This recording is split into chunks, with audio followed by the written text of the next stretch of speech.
संबोधित करावं। सर्वांना विनंती आहे, दोन्ही हात उंच करून आपण सर्वांनी घोषणा द्यायची आहे। बोला भारत माता की जय, भारत माता की जय, वंदे मातरम, वंदे मातरम। भारतीय जनता पार्टीचा विजय असो। आज खरं तर माझ्यासाठी फार आनंदाचा दिवस आहे।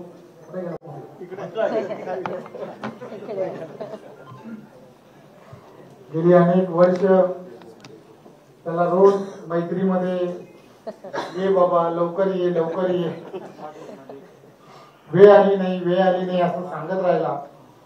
परंतु आज पंकज देशमुख सारखा गेली अनेक वर्ष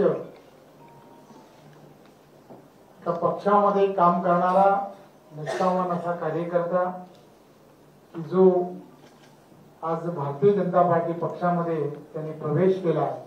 खरं तर मी त्याचा आणि त्याच्या बरोबर असणारे सर्व सहकारी किशोर पाटील असेल, संतोष राणे असेल, रवी ठाकूर, रवी राठोड असेल, स्वप्नील मोरे असेल, धनाजी पाटील, दीपक नारकर, भूपेश धोंडे, निलेश भानुशे, सुनील मिश्रा, प्रकाश देवळेकर, वैभव म्हात्रे, धर्मेंद्र गिरी, त्याचबरोबर विजय तावडे, प्रकाश मिश्रा आणि त्याचबरोबर वसई या भागातून स्नेहाताई यांच्या नेतृत्वामध्ये प्रकाश देवळेकर, योगेश भानुशे, निलेश भानुशे, सुनील मिश्रा, वैभव म्हात्रे, नितीन ठाकूर, संतोष घाग, संतोष कनोजिया, आनंद पाटील आणि दिनेश भानुशे सर्वजण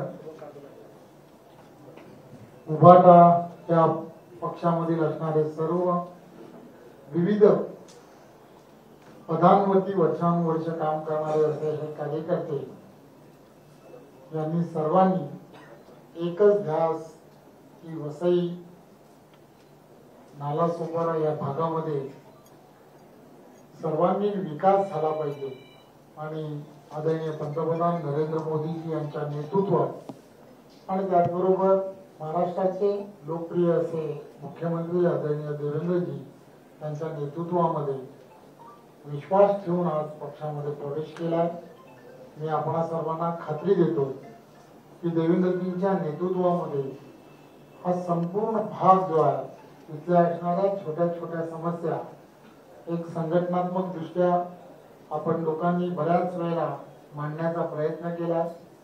परंतु एक गोष्ट लक्षात घेतली पाहिजे, एक विचाराचं सरकार असणं फार गरजेचं असतं। त्यामुळे तुमच्याकडे फार मोठी जबाबदारी यानंतरच्या काळात आहे। केंद्रामध्ये आदरणीय पंतप्रधान नरेंद्र मोदीजींच्या नेतृत्वातले सरकार आहे, राज्यामध्ये सुद्धा आदरणीय देवेंद्रजींच्या नेतृत्वामधलं महायुतीचं सरकार आहे।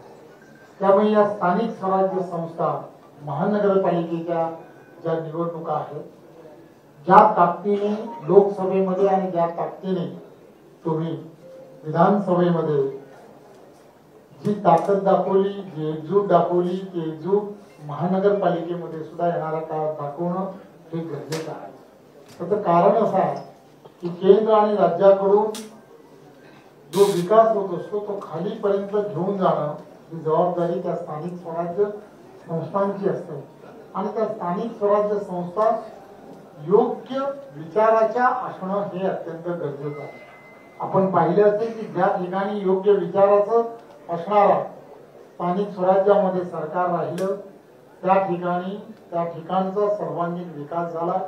त्यामुळे मला खात्री आहे की तुम्ही ज्या ताकदीने आणि ज्या विश्वासाने आज जे पाऊल उचललाय ते मला असं वाटतं की ते भविष्याचं सर्वात मोठं असणारं पाऊल आहे।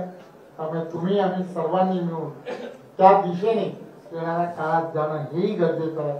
मला खात्री आहे की तुम्ही आणि आम्ही एकत्रपणे जर त्या दिशेने गेलो तर नक्कीच तुम्हाला आणि आम्हाला अपेक्षित असणारा या महानगरपालिकेमधला विकास असेल, तिथल्या असणाऱ्या समस्या ज्या आहेत त्या कोणत्याही परिस्थितीमध्ये तुम्हाला शिवणार नाही याची मी पूर्णच्या पूर्ण आपल्याला पुन्हा एकदा त्या विश्वासाने आपण सर्वजण पार्टी पक्षामध्ये प्रवेश केला।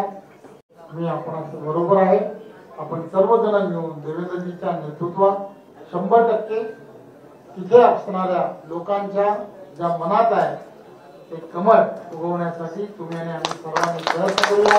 धन्यवाद. जय हिंद, जय महाराष्ट्र. धन्यवाद भाऊ. आपल्या सर्वांच्या नेतृत्वामध्ये हा पक्षप्रवेश सोहळा या ठिकाणी संपन्न झालाय. भारतीय जनता पार्टी सर्व कार्यकर्त्यांचं मनापासून स्वागत आणि हा कार्यक्रम संपला असं जाहीर करतो. नाही तू इकडे